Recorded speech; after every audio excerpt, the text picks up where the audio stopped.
there are 3 approaches to managing changing lists, and all of these are, you know, real, valid, but some are more. So the most common method, which is sort of without any governance structure at all, is what I call the surprise attack, right? So someone has anecdotally reported an issue only after a change has an unplanned impact, right? So someone starts reporting that the reports are broken or that things seem wrong, and you realize that someone's changed the code, right?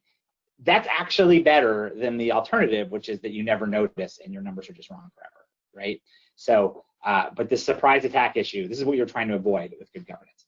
So the ideal method is to have a very proactive approach, that no one would go add a new code or change a code if it's considered something important without first going through and requesting the change, proposing the change, having it approved by stewards, having then the change get analyzed for impact, and mitigating that impact by changes to reports and coding and all that kind of stuff. That's your ideal method. Now, and our solution supports that method too. Like, we've got all the reference data, we've got, you know, the ability to manage all of that and the impact analysis and everything.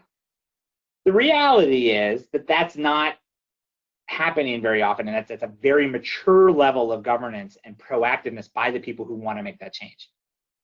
Most often thing in the reality is that someone just goes in and makes a change, right?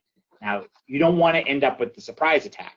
So if you can have some sort of reactive change management structure to fall back on when there isn't an ideal method here, that's better. And that means that you're being informed as soon as the changes are made, and then immediately send that change for review to this governance.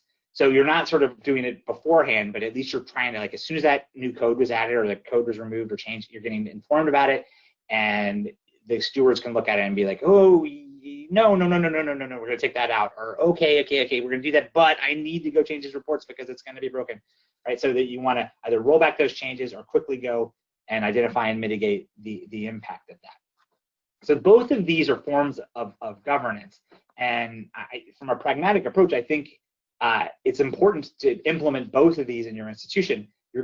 If you rely only on this ideal method, then you will likely fail, because that involves a person making sure to take proactive measures and submit the request or do whatever beforehand. But if you have a way to monitor your reference data for changes, you know, other than waiting for them to break something, then at least you can govern kind of the just-in-time method.